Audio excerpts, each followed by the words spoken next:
أعوذ بالله من الشيطان الرجيم.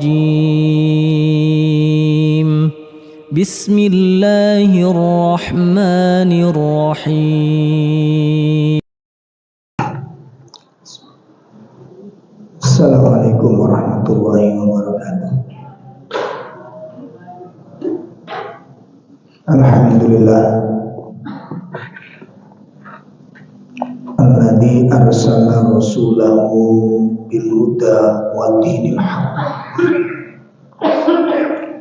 liyudhhirahu 'ala dini kulli wa kafa billahi syahida. Asyhadu an la ilaha illallah wahdahu la syarika lah wa asyhadu anna Muhammadan abduhu wa rasuluh.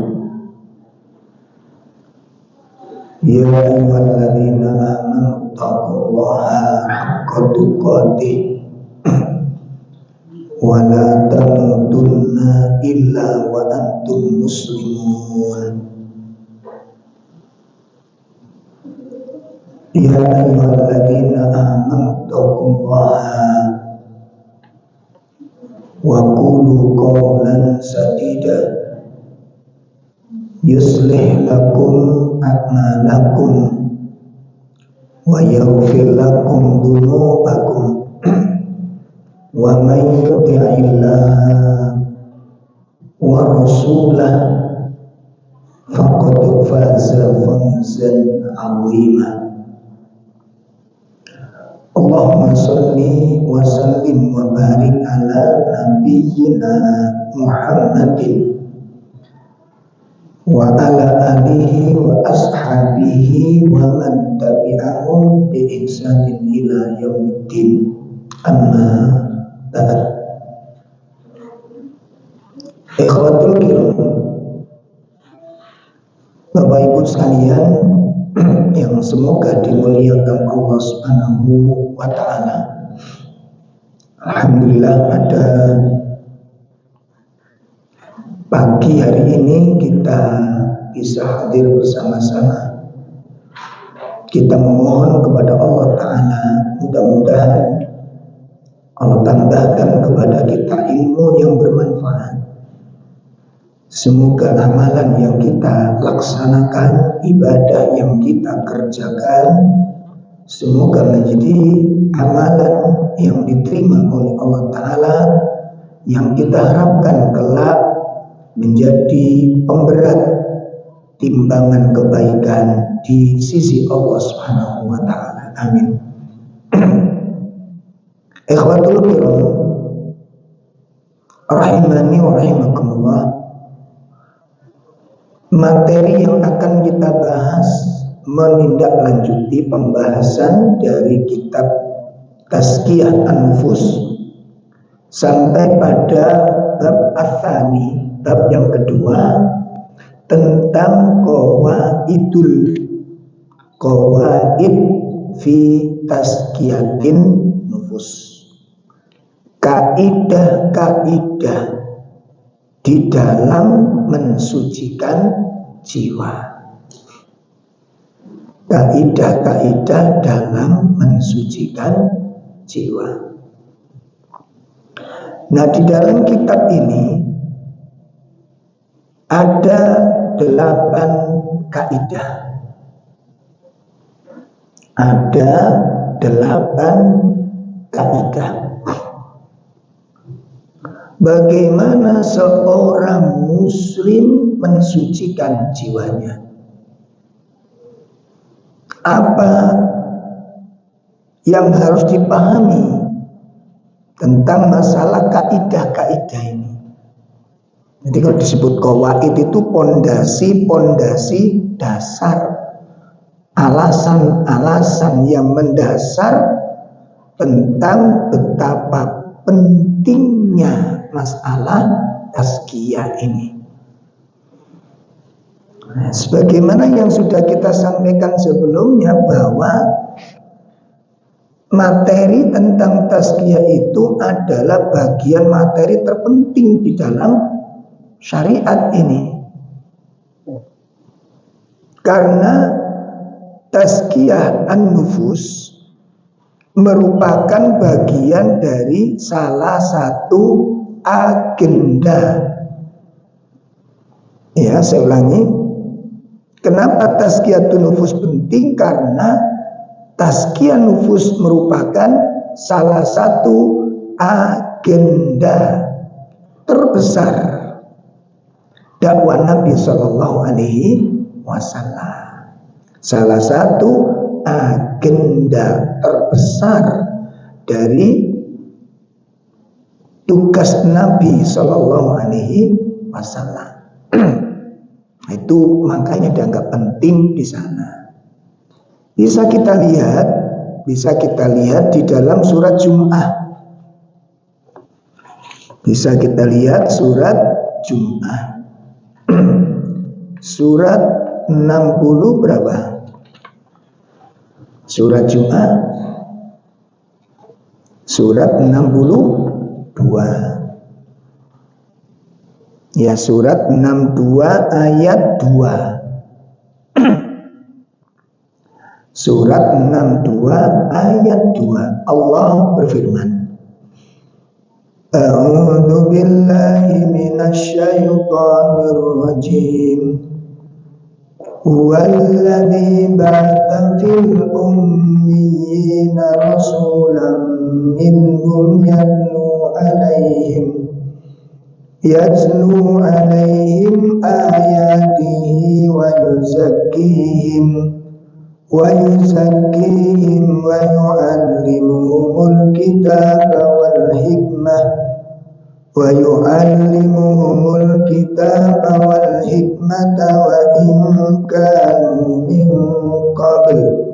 wa in kanu min qablu lafi dhalalin mubin. Ada terjemah? Ialah yang mengutus seorang rasul pada kaum yang terdahulu yang membacakan kepada mereka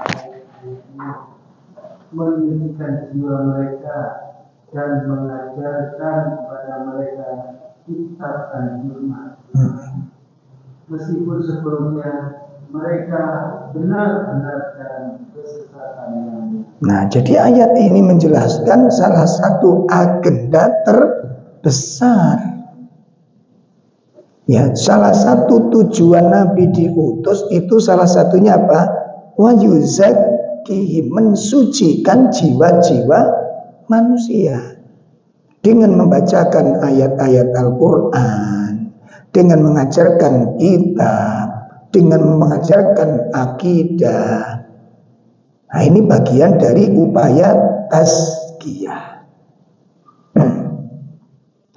Nah, sekarang kita langsung masuk pembahasan 8 qawaid.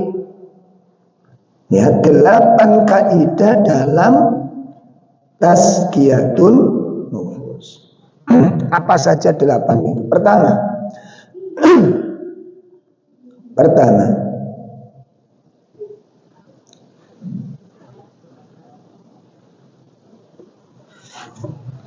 taharatun nufus atau tazkiyat an-nufus biyadillahi azza wa jalla. Sucinya jiwa seseorang, kesucian jiwa seseorang itu berada di tangan Allah Subhanahu wa ta'ala. Nah, kesucian hati seseorang, sucinya jiwa seseorang itu berada di tangan Allah Subhanahu wa ta'ala. Nah, artinya apa? Artinya tidak mungkin seseorang akan suci hatinya Tidak mungkin seseorang suci hatinya kecuali dengan kehendak Allah. Tidak mungkin seseorang akan suci hatinya kecuali dengan apa? Kehendak Allah. Berarti seseorang tidak bisa mensucikan hatinya sendiri. Kalau Allah tidak tolong, kalau Allah tidak kehendaki, kalau Allah tidak izinkan, seseorang tidak bisa mensucikan dirinya sendiri. Nah, itu ditegaskan oleh dalam Al-Quran, dijelaskan oleh Allah dalam Al-Quran. Nah, ini makanya kadang-kadang kita temukan beberapa statement ya yang mengatasnamakan ketegasan yang kemudian menyepelekan yang lain. Ya, kemudian mengangkat dirinya, membuang yang lain. Ini karena faktor ini. Ya, itu kita temukan nanti dalam kehidupan, dalam lapangan dakwah. Nah, sementara Allah menegur dengan tegas, dengan jelas. Mari kita simak sebagaimana Allah sebutkan di dalam surat An-Nur ayat 21. Surat An-Nur ayat 21. Surat berapa? 24.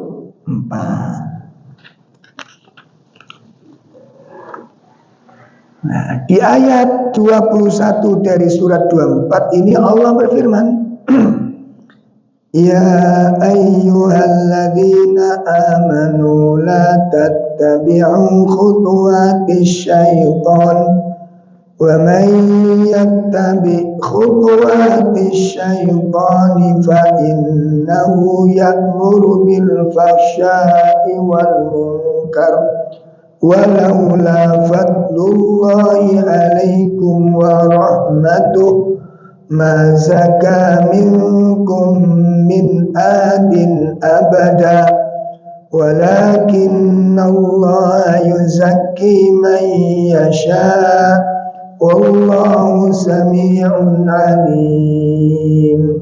Ya. Wahai orang-orang yang beriman, janganlah kamu mengikuti langkah-langkah setan.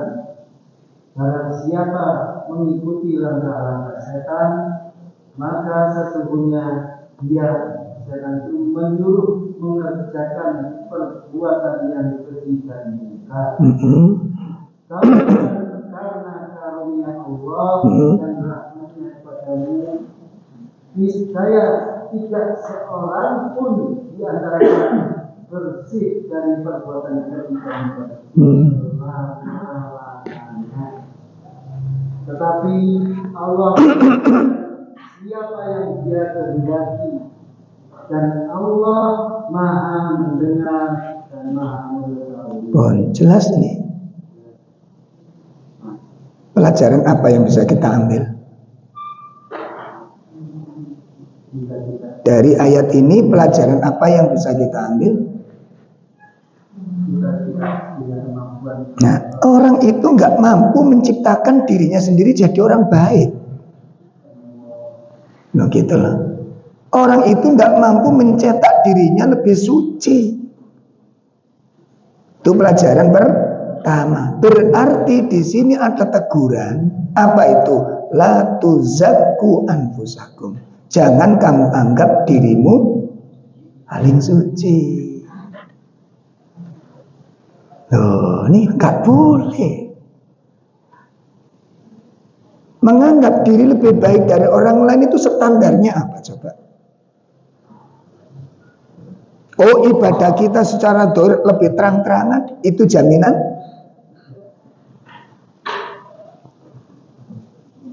Kalau kita baca Pak ya, kalau kita baca yang pernah dengar, yang kita dengar riwayat-riwayat Sahabat yang paling dicintai oleh Rasulullah itu siapa? Abu Bakar. Karena apanya? Apa sholatnya lebih banyak dari sahabat yang lain? Boten. Sekarang sahabat yang paling jelas, yang paling nampak ibadah paling banyak sahabat siapa? Yang pernah kita dengar? Ayo, sahabat. Sahabatnya Rasulullah itu. Sahabat yang paling banyak ibadahnya itu Amr bin As. Amr bin As itu sebelum ditegur oleh Nabi, Amr bin As itu tiap hari khatam Quran. Sementara kalau khatam Quran berapa hari sekali? Setahun pisan. Itu Amr bin As. Dan tiap malam ibadah malam itu dari mulai setelah Isya sampai menjelang fajar. Itu Amr bin As orangnya. Dan setiap hari puasa. Itu Amr bin As orangnya. Begitu terdengar oleh Nabi, ketahuan oleh Nabi, ditegur oleh Nabi, tidak boleh. Tidak boleh khatam kecuali 3 hari sekali. Itu ditegur oleh Rasulullah. Baru kali itu Amr bin As khatam 3 hari sekali setelah ditegur oleh Nabi. Itu sampai meninggal dunia, Pak. Nah, gitu. Kemudian Amr bin As, kalau kamu ingin berpuasa, berpuasalah 3 hari setiap bulan. Amr bin As nawar, aku lebih kuat dari itu. Ditawari lagi kalau begitu Senin Kemis. Berarti tiap pekan. Kata Amr bin As, aku lebih kuat dari itu. Enggak gelem 3 isi enteng-enteng. Kalau kita kan selalu minta yang enteng-enteng gitu. Ya ada sedikit perbedaan lah gitu. Ya, setelah itu Nabi mengingatkan, kalau begitu, kalau kamu kepingin lebih sering lagi, puasalah Nabi Daud, ya Amr bin As, ojo ditambahi. Nah, gitu. Gak boleh ditawar sudah. Ini mentok puasa. Kalau kamu puasa Nabi Daud. Dan jangan ditawar. Sudah, ini yang paling mentok. Itu Amr bin As. Makanya di dalam kitab Sama'il Muhammadiyah, ya, di dalam kitab Sama'il Muhammadiyah, ini disebutkan Amr bin As itu sempat GR. Napa GR nih? Nah, kedir besok.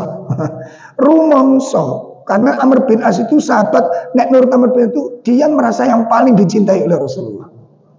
Sebab Nabi itu sangat antusias dengan Amr. Kalau ngomong itu Nabi itu senang gitu. Karena ngeliat semangatnya Amr bin As ini. Luar biasa Pak memang. Akhirnya Amr bin As memberanikan diri untuk bertanya kepada Nabi untuk memastikan agar perasaannya itu benar. Akhirnya Amr bin As memberanikan diri, ya Rasulullah, di antara sahabat-sahabat ini siapa yang paling Anda cintai? Amr bin As menyangka paling aku. Ternyata Nabi langsung menjawab dengan tegas, Abu Bakar. Langsung klek mana? Napa klek nih? Ya Allah, bukan saya. Gak mungkin aku gak dicintai. Paling yang setelah Abu Bakar. Ditanya lagi, setelah Abu Bakar siapa ya Rasul? Nabi mengatakan Umar. Loh, itu aku mana? Setelah Umar siapa Rasul? Utsman. Setelah begitu Amr bin As mengatakan, wis, aku gak takon mana bisa jadi. Aku gak perlu takon lagi. Terus dia bilang, alangkah baiknya kalau aku tadi tidak bertanya, sehingga aku tetap merasa yang paling. Kenapa kok Abu Bakar nomor 1? Apa keistimewaannya Abu Bakar? Keistimewaannya Abu Bakar terletak pada kebeningan hatinya. Isak ngukur kula mbek sampean. Isak ngukur. Apa standarnya sekarang? Makanya nggak boleh gitu. Jadi ada kalanya orang secara dohir kalah dengan kita secara dohir, tapi di hadapan Allah Subhanahu Wa Taala Bisa jadi dia jauh lebih tinggi kedudukannya. Itu cara pandang para salaf. Gak seperti sekarang tuh gampang sekali menjudge orang itu. Itu cara pandangnya para salaf. Jadi sangat hati-hati Pak. Gak gegabah, gak ceroboh. Ya, nah maka kita harus belajar ke situ. Nanti jenengan kalau sudah punya kitab Riyadhus Shalihin apa dereng? Sudah. Oh ada nggih. Nggih, sing penting punya kitabnya ya. Nek gak duwe kitab, celonoe didol situ. Kakek celono sampeyan. Nanti panjenengan lihat keutamaan orang-orang miskin di kitab itu. Itu dihadirkan kisah-kisah yang menarik. Ketika ketika Nabi, ada Ibnu Umar, ada sahabat-sahabat utama di sana, Nabi ngomong di majelis itu, nanti akan ada calon penduduk surga sholat bersama kalian. Mendengar berita gini, kira-kira sahabat gimana? Ngoten, bingung, sopo ya wongi ngoten, mana orangnya? Penasaran. Tiba-tiba setelah Nabi selesai ngomong, muncul seseorang yang sangat sederhana penampilannya, sangat sederhana kondisinya. Dia sambil menenteng sandalnya yang tidak baik itu, lalu melewati di antara sela-sela mereka. Hari pertama, hari kedua Nabi ngomong lagi sama, akan ada penduduk surga sholat bersama kalian. Sampai 3 hari berturut-turut Nabi ngomong begitu. Setiap kali Nabi ngomong, orang ini yang selalu muncul. Ibnu Umar langsung menyimpulkan, berarti orang ini. Karena itu bukan kebetulan Pak ngomong Nabi ngomong itu. Akhirnya kan sampai dilihat ke rumahnya, pura-pura punya masalah dengan orang tuanya, mencari alamat orang ini. Akhirnya ketemu. Begitu ketemu, dia bertamu, wahai Tuhan, bolehkah saya nunut beberapa hari? Karena saya sedang punya masalah dengan orang tuaku. Boleh nggak aku tinggal di sini bersamamu? Dalam rangka apa? Menyelidiki kira-kira apa keistimewaan wong iki. Kok bisa Nabi mengatakan ini ahli surga kan, dan orang ini yang muncul pasti punya keistimewaan. Akhirnya Ibnu Umar bermalam di situ dalam rangka untuk itu tadi, mengintipi ya, ngintip nginceng apa kira-kira keistimewaannya. Akhirnya diizinkan orang dengan senang hati dia, tapi luapan sekali dia, mudah sekali terima itu. Akhirnya malam dia bangun lebih dulu Ibnu Umar untuk melihat apa yang dilakukan orang tersebut. Ya sholat sebagaimana sahabat-sahabat yang lain, gak ada keistimewaannya. Hari pertama, oh podo ya. Mungkin besok pagi dilihat apa biasa-biasa aja. Seperti pada umumnya orang bekerja, ya serabutan di rumah. Kok belum kelihatan hari pertama, hari kedua belum kelihatan, hari ketiga pun belum kelihatan. Apa sing aneh ibadah, gak ada. Yang istimewa gak ada. Akhirnya Ibnu Umar pamit karena sudah hari ketiga, tidak ditemukan tanda-tanda keistimewaannya. Kata Ibnu Umar, koyo duduk wong iki. Tapi kadung telung dino ning kono. Kayaknya kurang orang ini. Akhirnya disampaikan, saya datang kemari itu sebenarnya saya nggak ada masalah dengan orang tua saya. Diceritakan akhirnya ditanyakan, adakah amalan yang Anda lakukan selain yang aku lihat? Kita lihat podo karo amalku gitu loh. Kan yang istimewa. Disampaikan, saya nggak punya amalan yang selain yang Anda lihat, ya itu yang saya amalkan. Itu amalan saya, harian saya. Nggak ada yang lain, nggak ada. Akhirnya Ibnu Umar pamit pulang. Setelah pamit pulang, belum jauh dipanggil lagi sama yang punya rumah. Ya, apa katanya? Apakah saya punya kebiasaan? Tapi saya anggap itu biasa, kata beliau. Apa itu? Saya itu kalau mau tidur malam, itu tak evaluasi, ono gak sing wong gak tak senengi. Kalau ada saya tidak akan bisa tidur sebelum rasa mangkel saya dengan orang lain hilang. Kata Ibnu Umar apa? Yoiki apa bersihnya hati dari kebencian dan hasad. Nah, sampeyan kali kula saged ngoten. Gak iso turu selama ada kebencian dengan orang lain. Saged. Sampai kalau gak iso turu gara-gara sedihnya hati kita ada penyakit ini. Kita mangkel gak mangkel mari tukaran iso lengger. Nah, itu kesucian ini. Kata Ibnu Umar apa? Ini yang tidak mudah untuk diraih. Kami tertatih-tatih untuk mencapainya itu. Karena manusia kita, Pak. Oleh karena itulah melalui ayat ini Allah ingatkan kita di beberapa ayat. Peringatan pertama kita lihat di surat An-Nisa ayat 49. Peringatan pertama surat berapa? An-Nisa ayat berapa? 49. Allah Subhanahu wa taala berfirman di situ,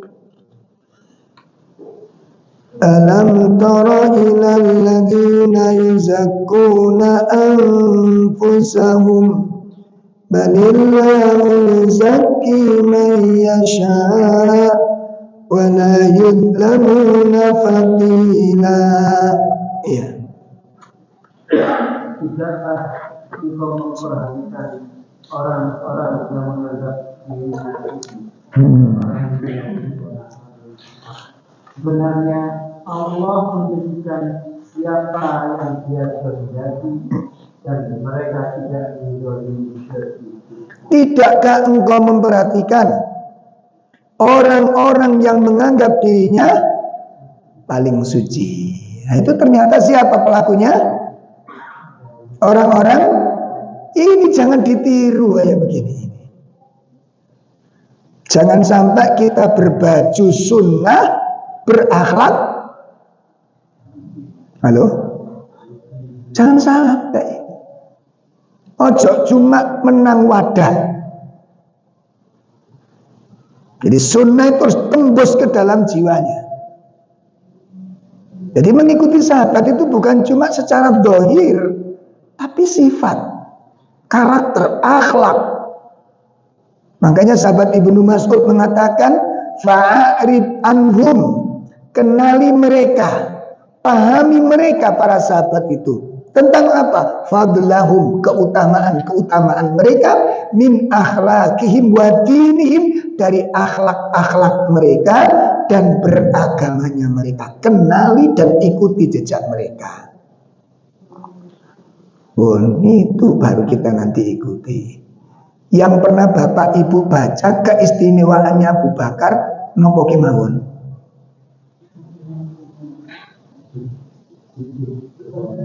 Nopo kemawon keistimewaan Abu Bakar yang bisa mengalahkan yang lain ini.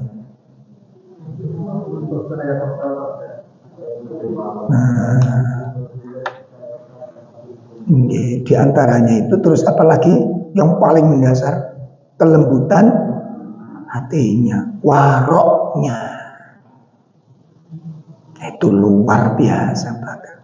Abu Bakar itu kalau habis ngomong para sahabat terus manusia tersinggung, itu Abu Bakar melakukan 3 hal.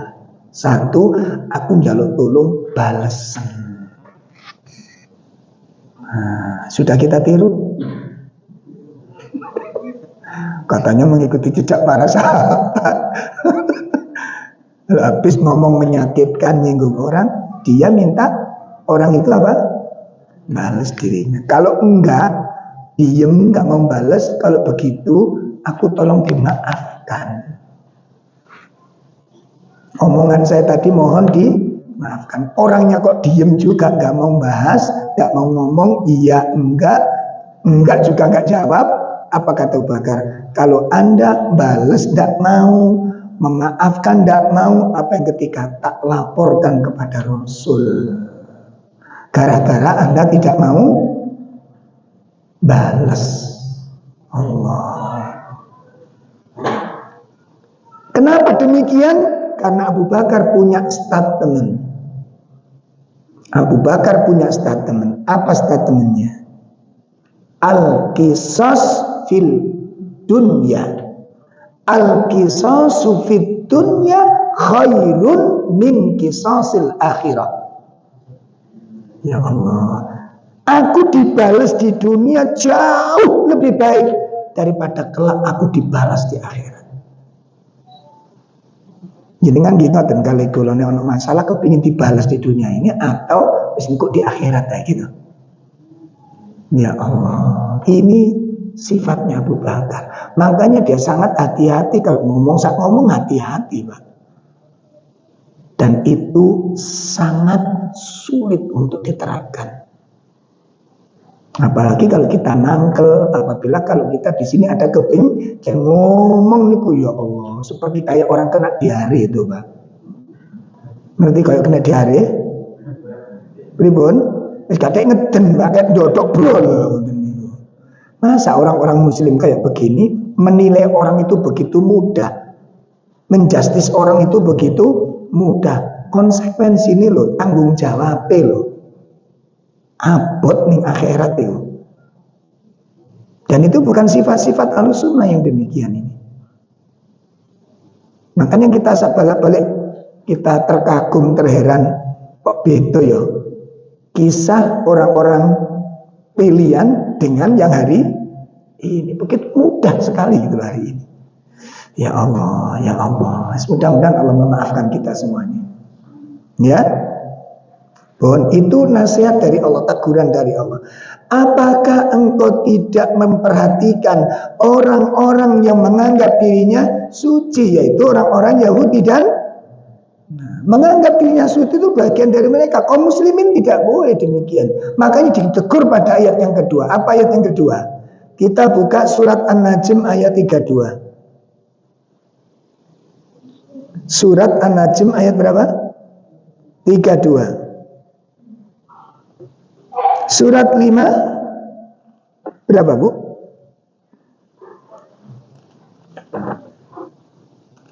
Lima tiga. Iya betul? Iya, surat 53 ayat 32. Alladzina yajtanibuna kabairal itsmi wal fawahisha illal lamam inna rabbaka wasi'ul maghfirah huwa a'lamu bikum iz ansha'akum minal ardh wa iz antum ajinnatun fi butuni ummahatikum fala tuzakku anfusakum huwa a'lamu biman ittaqa. Iya. Yaitu mereka yang menjauhi dosa-dosa besar dan perbuatan keji, kecuali kesalahan-kesalahan kecil.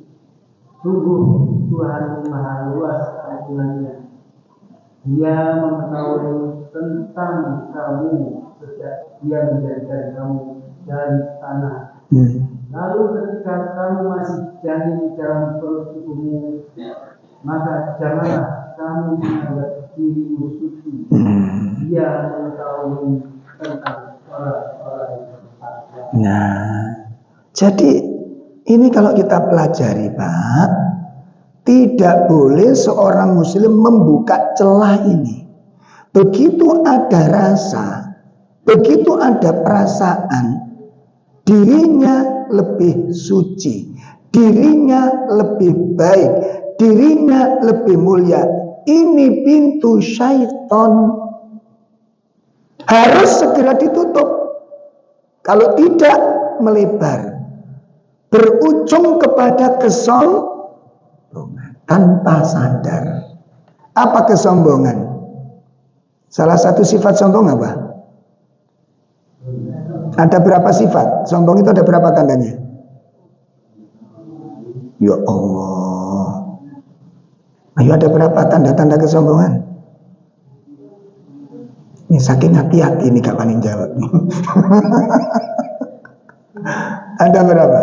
2. 1, nolak kebenaran. 2, meremehkan orang lain. Ajak dibiarkan, jangan dibiarkan. Kenapa? Di situ setan main, Pak. Akhirnya apa? Dibangun angan-angan kosong ini.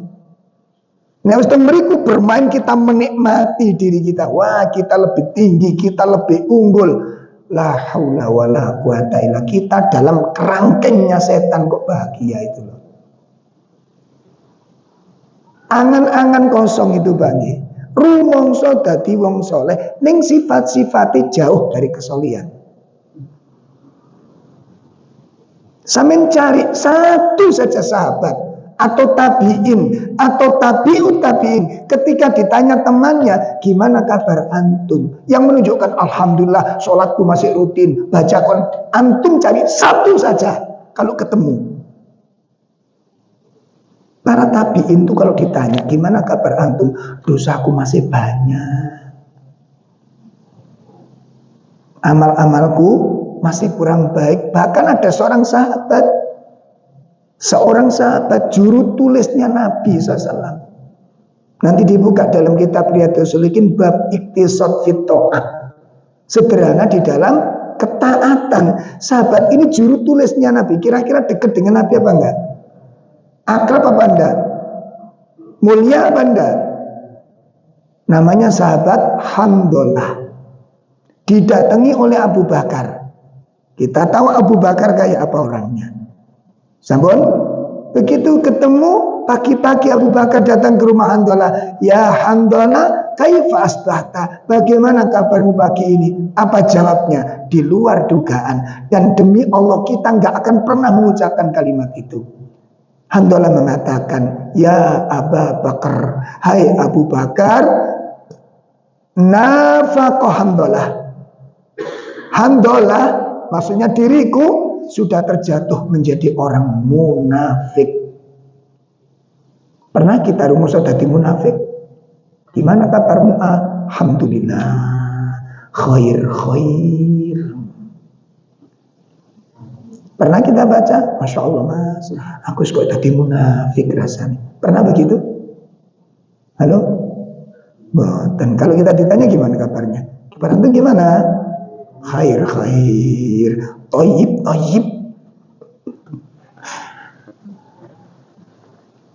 Itu Handolah. Kaget Abu Bakar. Ya Handolah, subhanallah. Ini kakek kagum dengan sesuatu yang dianggap buruk. Subhanallah. Matakul, kamu ngomong apa? Maksudnya apa? Kok kamu merasa jadi munafik itu sing mbok lakoni niku? Apa? Kamu ngerjain apa? Akhirnya cerita. Setelah cerita, Abu Bakar kena, loh, aku yang ngono. Berarti aku iki ya munafik. Nah, ini saya kira berdua nih. Terus gimana? Ayo kita datang kepada Nabi. Ayo ditandani kemunafikan ini. Gara-gara ini apa? Handolah cerita kok menjadikan dirinya munafik, menganggap dirinya sudah jatuh dalam munafik. Kenapa? Karena imannya tidak stabil. Ya gimana tidak, hai Abu Bakar? Ketika aku bermajelis dengan Nabi, duduk bersama Nabi, lalu Nabi menceritakan surga, Nabi menceritakan tentang neraka, dan aku melihat seakan-akan surga dan neraka itu ada di hadapanku. Karena kuatnya pengaruh ilmu yang disampaikan Nabi kepadaku. Itu kuat hatiku. Meyakini surga itu kelihatan, neraka itu terlihat di depan mataku. Begitu aku pulang, ketemu istri, ketemu anak, ketemu masalah-masalah, surga dan neraka hilang loh. Itu makanya aku jadi munafik hari ini. Kita pernah rumongso begitu? Itu sahabat. Tabi'in, ada namanya Imam Rabi' bin Husain. Rabi' bin Husain itu ulama dari kalangan tabi'in yang luar biasa ketakwaannya, kezuhudannya, kewaroannya, kedalaman ilmunya, dan punya silsilah nyambung kepada Nabi SAW. Ono silsilah kepada Nabi SAW. Imam Rabi' bin Husain punya murid Imam Hilal, Imam Mundir, itu santrinya, jadi ulama besar. Nah, satu ketika Imam Hilal dan Imam Mundir ini kepingin sowan ke gurunya ini. Ayo kita datang ke rumah syekh kita untuk memperbaiki keimanan. Ditajdid iman. Ayo untuk duduk sesaat bersama guru kita untuk memperbaiki iman. Datang mereka ketemu Imam Rabi. Ditanya, kaifa asbahta ya syekh? Bagaimana kabar anda pagi ini? Apa kata Imam Rabi? Asbahtu dhaif wa madhnub. Pagi ini aku dilanda kelemahan dan dipenuhi dengan dosa-dosa. Sudah sampun? Kalau kita nganggap diri kita lebih baik, standarin apa? Ibu punya standar. Kalau sampean bilang aku badanku lebih dhuwur dari yang lain, oke, ketok soalnya. Sampean 2 meter, ya ini 1,5 meter. Jelas? Kulitku lebih putih dari yang lain, kelihatan. Iya memang. Tapi kalau kemudian kita mengatakan lebih baik dengan yang lain lebih jelek dari kita, standarnya apa? Ada standar dalam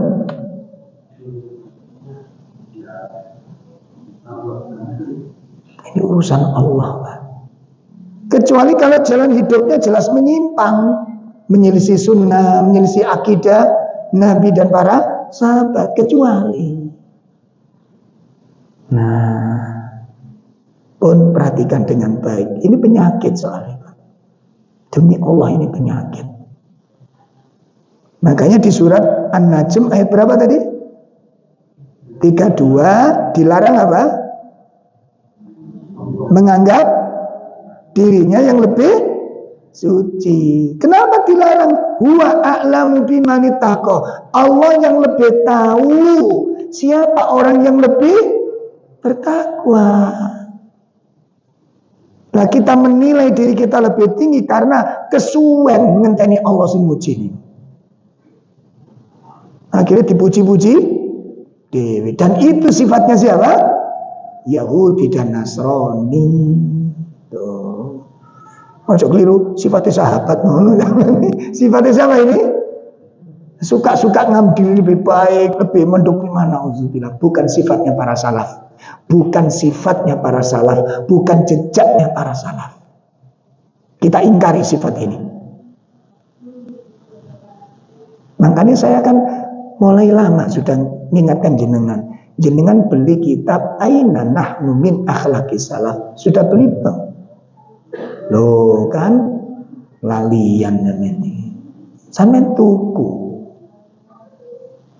Aina Nahnu Min Akhlaqis Salaf. Kena apa sih Pak? Jadi kena evaluasi. Kalau kita evaluasi kemana kekurangan kita, dengan apa caranya? Iya nek check up darah tinggi, darah rendah, ono laborat. Nah kalau untuk check up kita muhasabah, saya sudah baik enggak standar pakai nopo? Pakai apa kira-kira? Muhasabah ini loh, kita evaluasi diri itu muhasabahnya pakai apa? Kan harus check up kita. Check upnya pakai apa? Nah cari riwayatnya para sahabat. Seperti Asyratul Mubasyirin bil Jannah, 10 sahabat yang dijamin surga. Beli lurung tuku maneh Pak Suai sampean. 10 sahabat yang dijamin surga. Dibaca akhirnya, kenapa kok mereka dijamin surga? Dijelaskan Abu Bakar, ini kehebatan Abu Bakar, sosok Abu Bakar, karakternya, ketakwaannya, kedermawanannya, kepemaafannya, kelapangannya, kelembutannya, kewetok kabeh. Di gunung kok ono sekitar sifat-sifat Abu Bakar, katakan 20 sifat istimewanya Abu Bakar, kita cek, aku wis duwe piro? Tiba gak katut belas. Sakit dipahami ya? Nah, terus kemudian kita lihat surat 2, bagaimana Allah menggambarkan karakteristiknya orang-orang Yahudi dan orang-orang Nasrani. Karakteristiknya orang Yahudi dan orang Nasrani. Surat 2 111.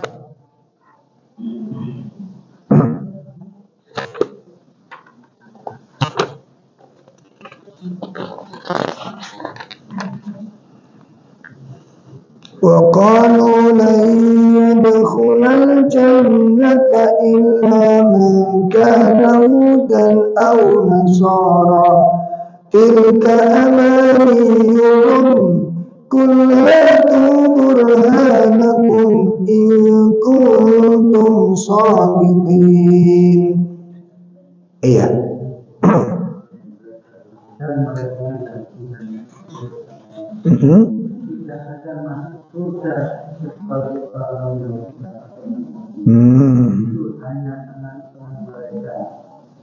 Katakanlah, tunjukkan bukti kebenaranmu jika kamu orang yang benar. Masya Allah. Terus satu ayat lagi. Jika barang siapa menyerahkan diri sepenuhnya kepada Allah dan dia berbuat baik, dia mendapat pahala dari Tuhannya dan tidak ada rasa takut pada mereka dan mereka tidak bersedih. Nah, tuh. Ini makanya orang nggak bisa dilihat dari dohirnya. Sekilas dohir, sekilas gitu. Sebelum Uwais Al-Qarni ketemu Umar bin Khattab, sebelum ada yang menghormati Uwais? Ada yang ngurusi Uwais, yang peduli? Nggak ada yang peduli, dicuekin semua orang lihat. Kenapa? Karena dia pemuda miskin. Secara dohir nggak punya apa-apa, nggak punya pengaruh. Kalau dia ngomong nggak ada yang denger. Kalau dia nggak datang nggak ada yang mencari. Bayangin, itu Uwais Al-Qarni. Tapi jauh sebelumnya Nabi sudah berpesan kepada Abu Bakar, sudah pesan kepada Umar. Abu Bakar, Umar yang dipesani. Kalau nanti ada rombongan dari Yaman dan kamu nemu seorang pemuda namanya Uwais yang berasal dari Al-Qarni. Qarni itu nama desa, daerah yang ada di kota Yaman. Itu loh. Nek sampean nggih jeneng anak Uwais Al-Qarni Salanggon. Itu. Nek sampean nggih anak Uwais bukan Al-Qarni, Al-Batuwi. Qarni itu nama daerah, Pak, gitu loh. Ada di situ aja temannya anak saya itu Uwais Al-Qarni. Kimboke koyo salah bingung. Qarni itu nama desa. Itu. Nah, sebelum Uwais ketemu Umar bin Khattab, nggak ada yang ngurusi Uwais. Siapa Uwais? Apakah nggak ada yang peduli dengan dia? Ngomong mungkin nggak ada yang dengar. Datang nggak ada yang menanggapi. Nggak ada pun nggak ada yang nyari. Karena nggak pentingnya kedudukannya. Tapi jauh sebelumnya Nabi sudah memberikan instruksi kepada Abu Bakar, kepada Umar. Nanti kalau satu saat ada rombongan dari Yaman, terus di situ rombongan itu ada seorang pemuda namanya Uwais dari desa Qarn. Ciri-cirinya ada bekas penyakit sopak di perutnya. Kalau ketemu dengan pemuda ini, hai Abu Bakar, hai Umar, kamu datang sama dia. Jabatan tangannya, minta doa kepadanya agar Allah mengampuni kalian. Yang disuruh siapa? Abu Bakar yang disuruh. Akhirnya Abu Bakar menanti berita, nggak dapat. Umar yang menemukan. Setelah Umar bertemu, terkenal yang namanya. Kenapa? Karena Umar yang menulis surat resmi kepada gubernur Yaman. Wahai gubernur Yaman, aku Umar bin Khattab, Amirul Mukminin, memberikan perintah langsung kepadamu. Rakyatmu ada yang namanya Uwais, muliakan Uwais dengan orang tuanya. Dan ulama-ulama berbondong-bondong nyari namanya Uwais. Begitu namanya mulai terkenal, Uwais tidak ditemukan lagi di rumahnya bersama orang tuanya. Kenapa? Uwais itu nggak seneng terkenal. Mirip dengan kita.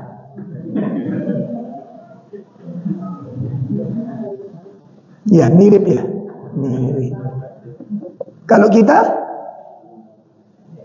wis pokoknya mbak, sampai nang batu, takono wong, mesti kenal aku.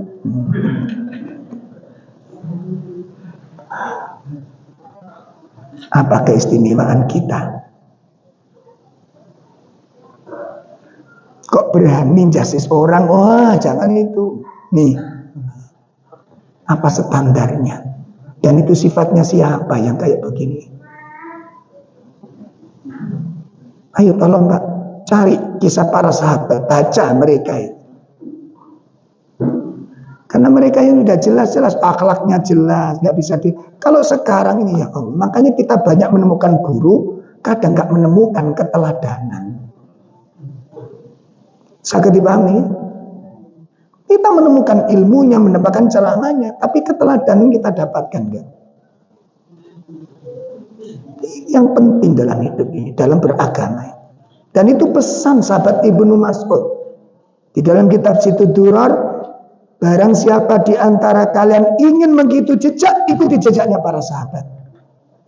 Lah untuk mengikuti jejaknya para sahabat, kudu kenal gitu. Kudu kenal mereka, apa yang perlu kita, seperti Umar gak mau kehilangan satu kebaikan yang diamalkan oleh Abu Bakar. Gak mau kehilangan, sehingga Umar itu ngintip terus apa yang dilakukan oleh Abu Bakar. Gak mau ketinggal, pokoknya aku gak mau kehilangan amal kebaikan yang dilakukan oleh, walaupun aku tidak bisa mencapainya semua. Akhirnya satu saat ditemukan Abu Bakar sering kali habis dari masjid mampir ke rumah yang sepi, dan rumah itu kecil, selalu tertutup rumah itu. Tapi Abu Bakar sering diketahui oleh Umar mati. Nah, diketahui oleh Umar sering masuk ke rumah itu. Akhirnya Umar penasaran, itu rumah siapa dan apa yang dilakukan oleh Abu Bakar ke rumah ini. Satu saat Umar bertekad, aku akan ikuti Abu Bakar sampai aku temukan jawabannya. Nah benar, ketika hari yang ditunggu sampai, Abu Bakar pulang sendirian mampir ke rumah tersebut, diintip, diikuti oleh Umar. Setelah beberapa lama di dalam, Abu Bakar keluar dari rumah itu dan langsung pulang tanpa sadar kalau perbuatannya itu diikuti oleh siapa? Umar. Akhirnya Umar pun bertamu ke rumah tersebut, ingin tahu siapa pemilik rumah dan apa yang dilakukan oleh Abu Bakar di rumah itu. Kenapa kok dia sering kali masuk? Rumah ini sepi dan selalu tertutup. Ternyata begitu Umar masuk, ternyata pemilik rumah itu wanita tua yang buta. Tanya Umar, saya melihat ada seorang laki-laki sering ke sini. Benar. Apa dia kerabat Anda? Bukan. Jadi nggak ada sangkut pautnya dengan kekerabatan, tidak ada. Lalu apa yang dilakukan laki-laki tersebut? Yang dimaksud siapa? Abu Bakar itu. Yang dilakukan apa? Dia membantuku, memasakkan makanan untukku, membersihkan rumahku dan menata perabotanku. Apa setiap kali dia ke sini begitu? Iya. Apa kata Umar? Demi Allah, Abu Bakar akan memberatkan orang yang setelahnya nanti. Ono sing tertarik ngawal ngeten? Kula mbak sampean iki lho. Ono sing tertarik ngamalno begini? Itu jejaknya Abu Bakar. Siapa yang mau mengikuti? Makanya saya kan balik-balik ngomong, ini sekedar mengikuti cara wudhu, cara sholat, gerak sholat. Oh, kok sih gak iso wong kari pulat-pulit mawon. Wong kari musab rai mawon. Tapi yang kayak begini iki lho, sopo kirane kula mbek sampean sing gelem melok. Mestinya kita cari akhirnya, ada nggak di antara kita rumah kita orang yang miskin? Kenapa Pak? Aku ingin ziarah ke sana. Gitu mestinya. Nggak tertarik. Terus yang kita tertarik mengikuti jejak sahabat, jejak yang mana? Jejak yang mana, ikhwan? Jejak yang mana? Akhlak yang mana yang kita tiru ini? Atau sifatnya Utsman bin Affan yang selalu menjamin setiap kebutuhan. Nabi mengatakan suatu malam, ketika malam besok yang akan berangkat jihad, Nabi mengatakan besok kita akan berangkat untuk berjihad, kita akan cari surga di sana. Saya sampaikan, kendaraan yang kita siapkan kurang. Utsman berdiri, ya Rasulullah, kurang berapa kendaraan? Sekian ratus ya Utsman. Sekian ratus kendaraan besok aku siapkan. Itu Utsman. Nabi ngomong lagi, senjatanya juga kurang. Utsman berdiri lagi, berapa kekurangan senjatanya ya Rasul? Sekian, besok kekurangan senjata aku siapkan. Bekalnya juga kurang, kata Nabi. Utsman berdiri lagi, berapa kekurangan bekalnya? Sekian ya Utsman. Kekurangan bekalnya besok aku siapkan. Selesai, ya Rasul, ada yang kurang? Kafu ya Utsman, cukup untukmu hai Utsman. Apa kata Nabi? Jihad besok pagi miliknya Utsman bin Affan. Ada yang mau niru?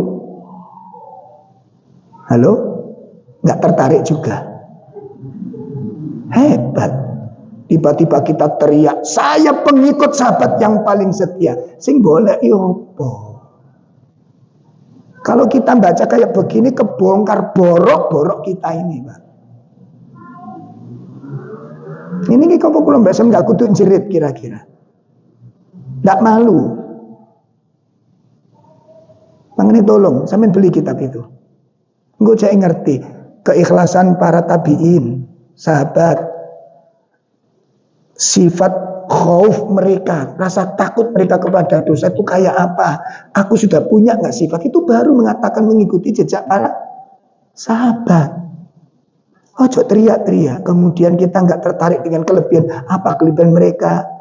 Ya kayak begini tadi, ya, atau keistimewaan para muhajirin dengan orang Ansor. Ketika Nabi mengatakan, siapa yang bisa menjamu tamuku, dijamin oleh Allah Subhanahu, akan dijamu oleh Allah. Seorang tabiin wis gak ndelok di omai, saya akan jamu tamu Anda. Karena ada orang muhajirin kelaparan.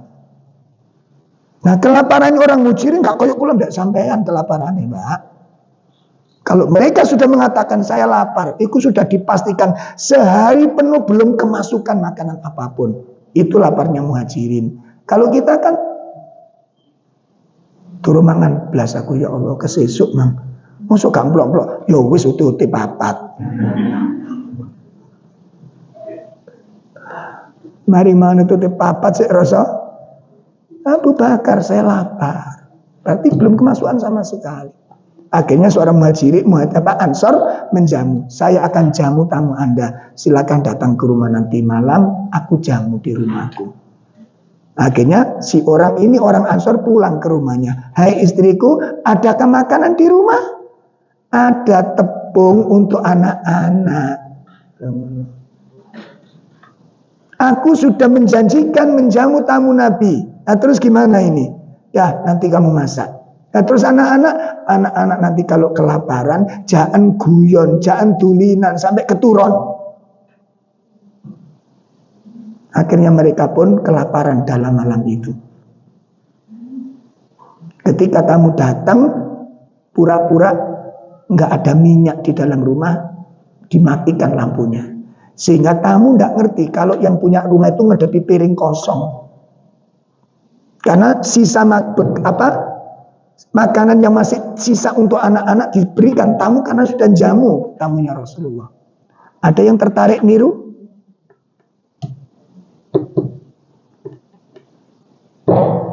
Ada yang tertarik niru? Sifat asar, sifat isar itu mendahulukan orang lain di saat dirinya sendiri butuh. Itu sifat isar. Masih ada sifat ini?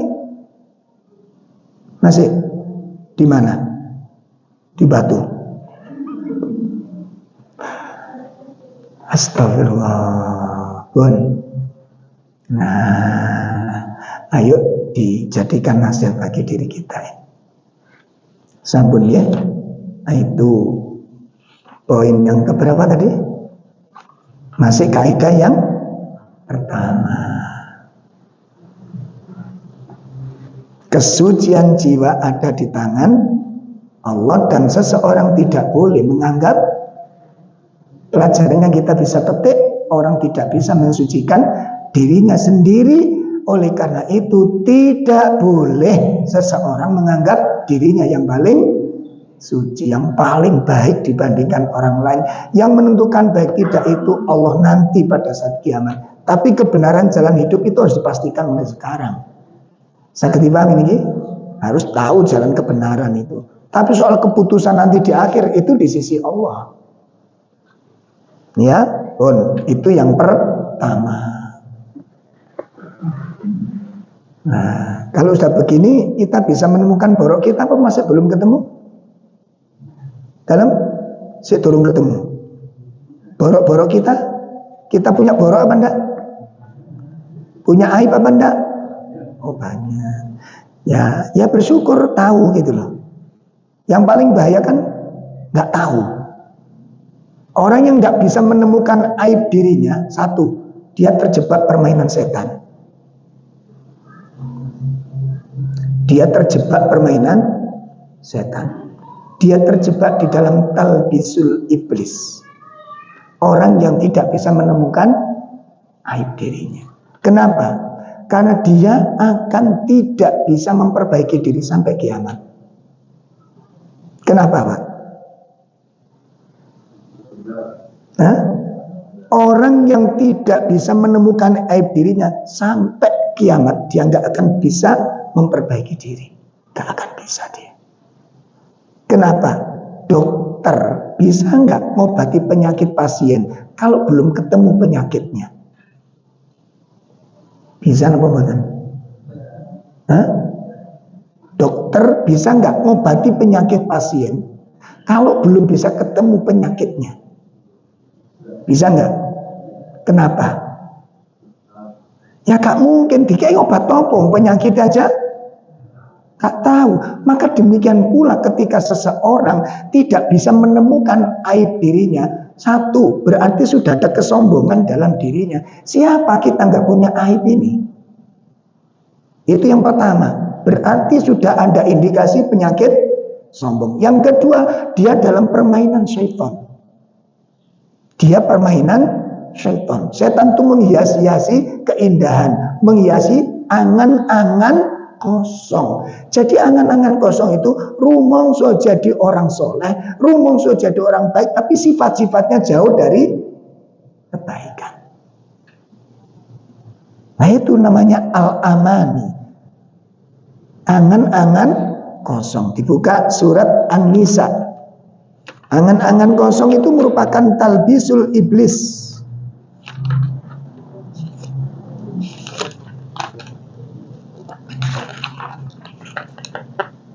Dibuka surat An-Nisa ayat 119.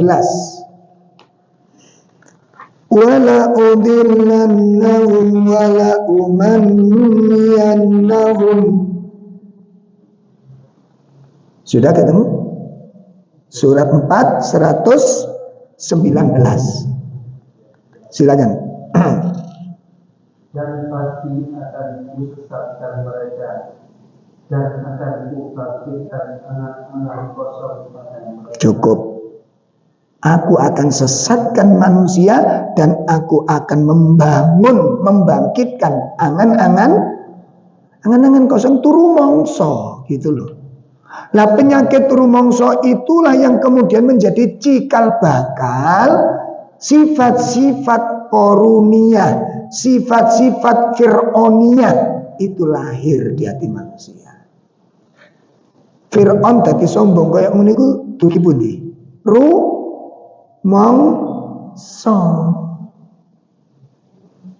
Karena rumangsa. Nanti dipelajari dua statement Fir'aun yang bersimpangan jalan. Fir'aun di satu kondisi mengatakan ana rabbukumul a'la. Aku Tuhan kalian yang paling tinggi. Di forum yang lain, di kondisi yang berbeda, Fir'aun mengatakan amantu annahu la ilaha illa amanat banu Israel. Aku beriman dengan zat yang tidak ada sesembahan yang disembah kecuali apa yang telah diimani oleh orang-orang Bani Israel. Wa ana minal muslimin, dan aku termasuk orang-orang yang berserah diri. Satu momen berdiri dengan congkaknya, dia mengatakan aku Tuhan kalian yang paling tinggi. Di momen yang lain, aku beriman kepada Allah yang tidak ada ilah yang disembah kecuali yang diimani Bani Israel, dan saya berserah diri. Satu statement, dua statement yang bersimpangan jalan. Keluar dari lisannya siapa? Fir'aun. Kedua kalimat ini. Pertanyaannya, kenapa Fir'aun menganggap dirinya Tuhan? Oh, dia punya kekuasaan. Kekuasaannya Fir'aun dengan kekuasaannya Nabi Sulaiman hebat mana? Kemampuan Fir'aun dengan kemampuan Nabi Sulaiman dahsyat mana? Pasukannya Fir'aun dengan pasukannya Nabi Sulaiman hebat undi. Tapi Sulaiman tidak merasa mungkin apa? Dia sadar apa yang dimiliki bukan dari dirinya. Hada min fadli Rabbi. Nah, statement yang kedua Fir'aun, kenapa kok bilang tiba-tiba wa ana minal muslimin, aku telah berserah diri. Kenapa? Rumangsa wis gak duwe kekuatan. Ketika dia tenggelam, apa dia sudah pensiun? Waktu tenggelam, Fir'aun waktu tenggelam itu, apa dia sudah pensiun dari raja? Apa kerajaannya sudah kukut? Apa pasukannya sudah bubar mengundurkan diri? Lalu kenapa dia berkata demikian? Karena dia sadar gak ada yang berkuasa kecuali Allah hari ini. Pasukan yang begitu banyak gak mampu menolongku dari azabnya Allah ini. Sadar. Nah, itu dari mana bangunnya? Rumangsa. Makanya ditegur oleh Allah itu. Kalla innal insana layat ar-ra'us. Sekali-kali tidak. Sungguh manusia benar-benar melampaui batas ar-ra'us. Karena kapan? Ketika orang merasa dirinya serba loh. Nih, awas hati-hati. Ojo dibiarkan rumangsa. Begitu rumangsa lebih utama, begitu rumangsa lebih tinggi, begitu rumangsa lebih hebat, segera ditutup celah itu. Kenapa? Kita masuk perangkapnya iblis. Gak sadar Pak ini. Dan ini meremehkan orang lain. Kira-kira omongan orang lain yang diremehkan diperhatikan? Diperhatikan? Tuh, kalau ternyata dia ngomong benar, mau nerima? Yang diremehkan tadi, orang yang diremehkan tadi ngomong benar, mau nerima? Terus nolak kebenaran hukumnya apa? Hah? Pun, yang penting sadar dhisik nih. Ini penyakit soalnya. Makanya resiko ngaji tazkiyah niku teng mriki, Pak. Oh, pore ngaji kalau bener, aja nih ngono. Lah ngaji bener tok, gak usah ngaji tazkiyah. Paham ini? Jadi tujuan tazkiyah itu membersihkan kotoran-kotoran hati. Bukan kita sibuk dengan aib orang lain. Salah satu sebab doa kita gak direken sama Allah. Apa kata Imam Ibrahim bin Adham? Ada 10 sebab kata beliau. Salah satunya wastaghaltukum an uyubinas, kamu sibuk dengan kekurangan-kekurangan orang lain. Si fulan kekurangannya ini, si fulan kekurangannya ini, si fulan tahu semua. Wa taraktum uyubakum, dan kamu enggak ngereken aib-aibmu. Doamu tidak akan didengar oleh Allah. Loh, kita lebih peka kesalahan orang lain atau diri sendiri? Halo? Halo? Halo, kok angel? Mungkin mendung gelap ini ya. Jadi sinyal agak putus-putus gitu. Ibu, bapak, sampai kapan kita punya pemahaman seperti ini? Sampai kapan kita beragama dengan model seperti ini? Sing serius, mengikuti jejak sahabat sing serius, sepenuh hati, total, bukan separuh-separuh. Ya, bukan separuh, total, ambil kehidupan mereka. Maka disiapkan kitab-kitabnya yang melengkapi kita untuk mengikuti jejaknya para sahabat. Seperti kitab apa? As-Suwar min Hayatit Tabi'in, gambaran hidup para tabi'in. Beli kitab itu. Ya sampean tulis tok anggo beli ini abad yang akan datang. Penting Pak kitab niku. Cek standar, ternyata begitu kita baca, ya Allah, kita ini berada di nah,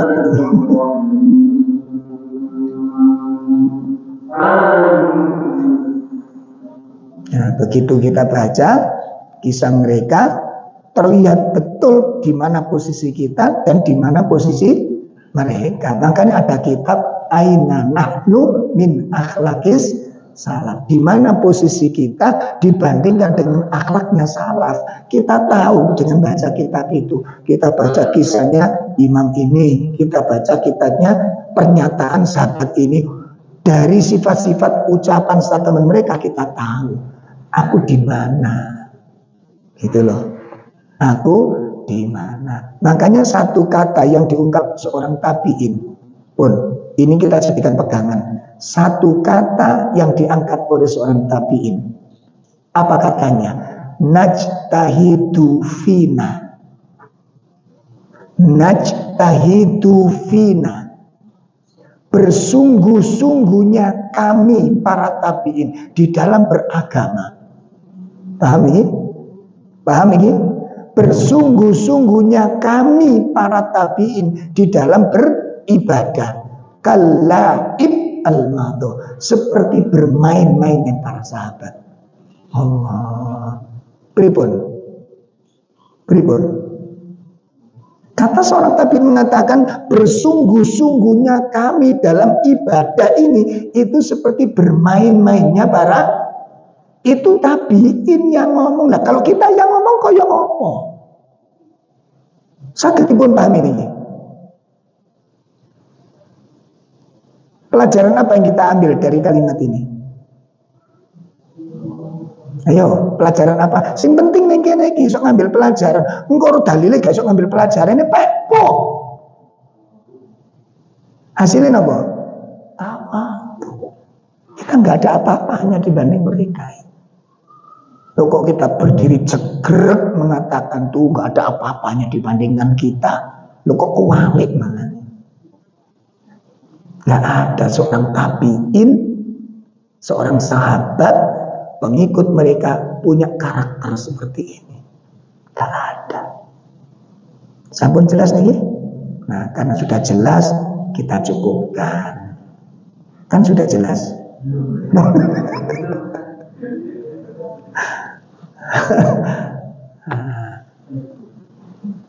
Sampun ya, kita lanjutkan. Jadi intinya apa? Intinya jangan sok. Sifat sok menganggap diri lebih baik beda loh Pak. Meyakini jalan ini benar dengan menganggap diri paling baik itu sama apa enggak? Dalam beda. Ketok mirip tapi beda jauh. Aku yakin jalan ini benar, Kita ambil jalan itu, kita ikuti jalan, kita amalkan amalan itu dengan meyakini aku lebih baik. Sama apa enggak? Beda. Sakit dipahami ya? Meyakini suatu jalan hidup itu benar, itu harus. Ini Al-Quran, nggak bisa diragukan lagi. Ini jalan yang ditempuh oleh Nabi, ini jalan sama sahabat. Kita ambil jalan itu.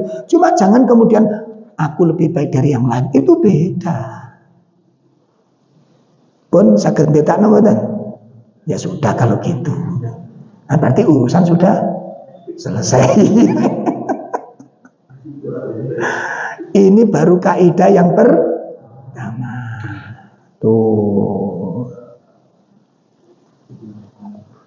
Benar, semen pelajari lagi sarah-sarahnya kitab-kitabnya para ulama. Jauh, Pak. Jauh.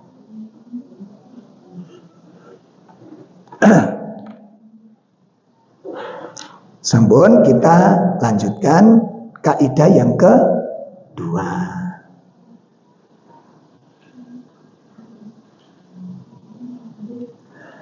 La yumkinu, tidak mungkin tahsilu tazkiyah, seseorang bisa meraih kesucian jiwa.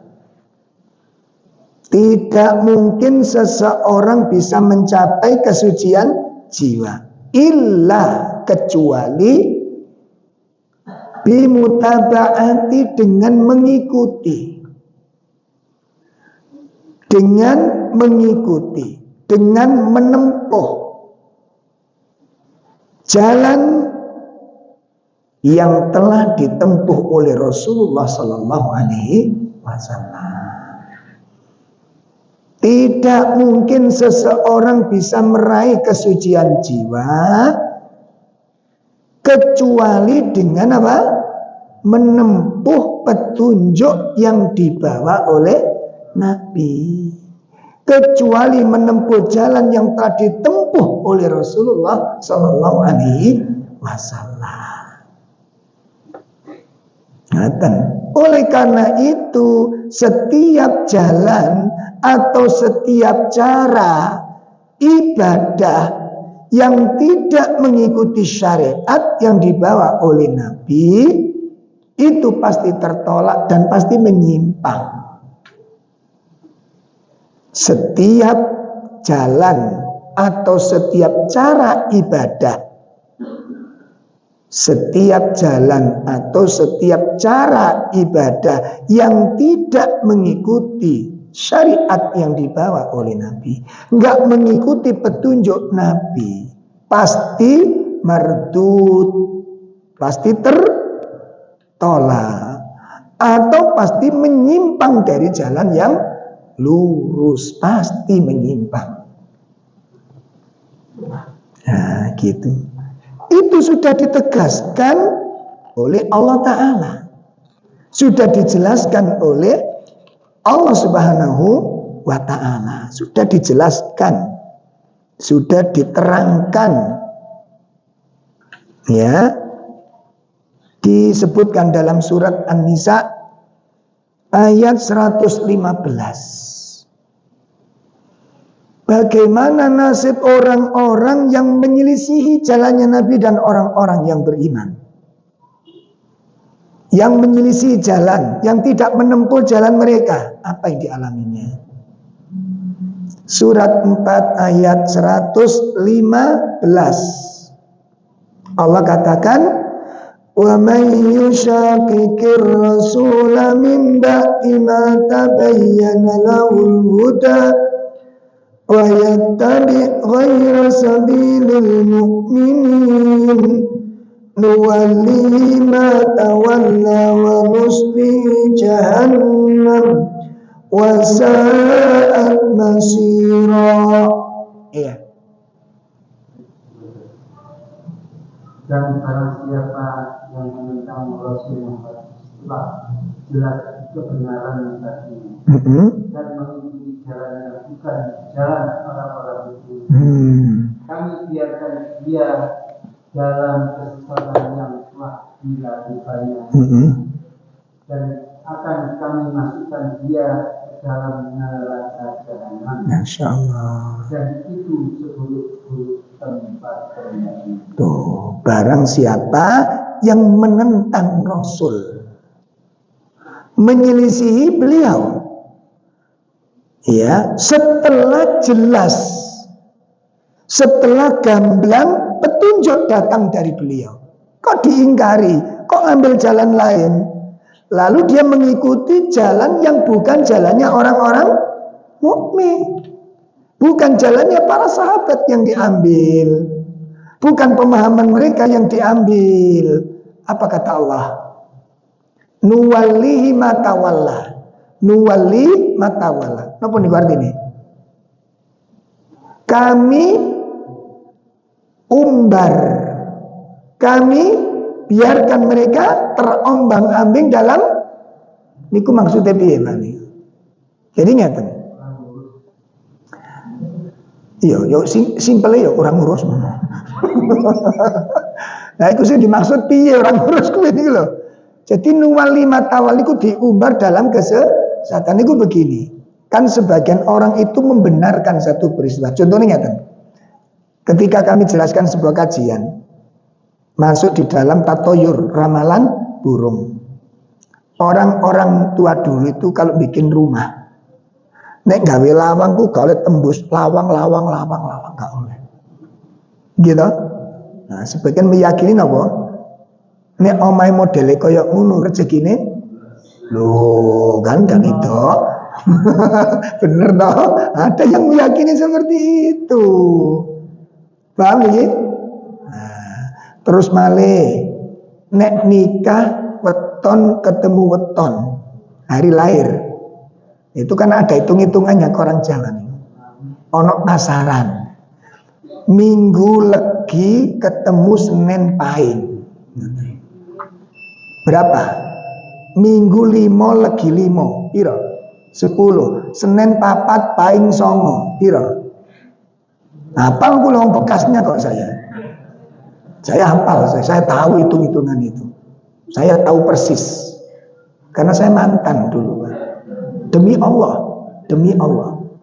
Saya paham hitung-hitungan wakipun paling saya hafal itu. Sampai nanem polo pendem iku dihitung nek itu ngambil jaringnya ten iki. Lho, ngene nek polo pendem berarti kondisor mudik, ngoten. Hitungane piro? Ngoten dihitung niki nggon. Nek nisor berarti polo pendem, ndukur bagian gedang.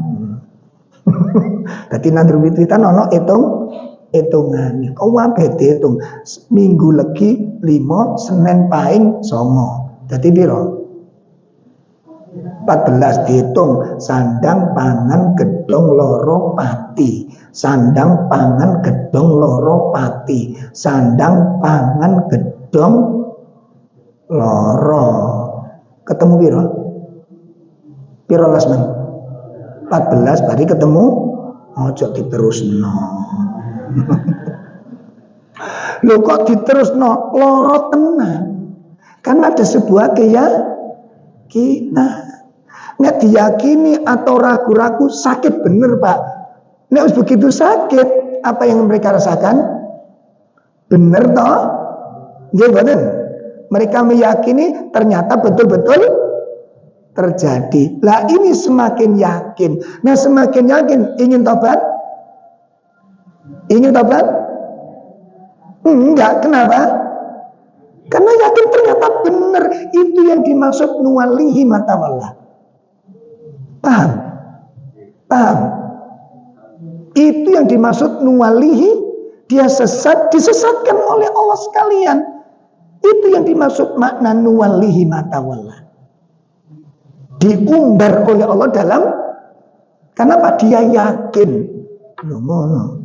Sama ketemu mati di baru sing mati tenan. Enggak, kali doa.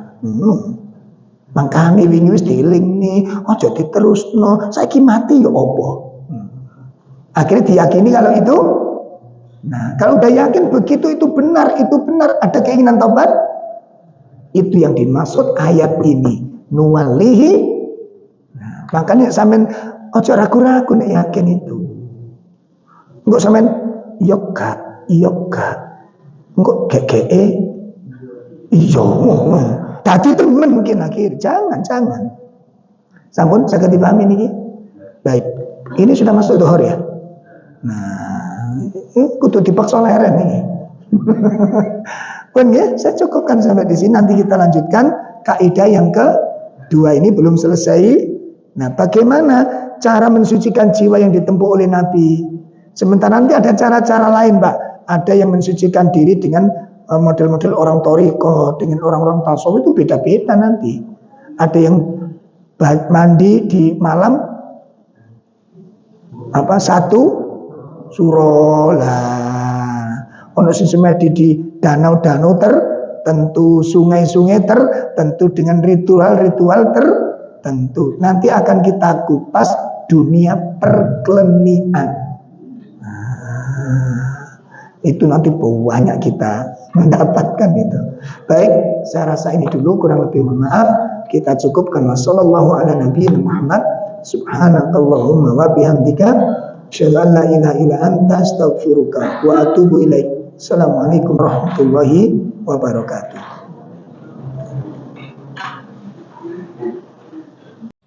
لئن شكرتم لأزيدنكم ولئن كفرتم إن عذابي لشديد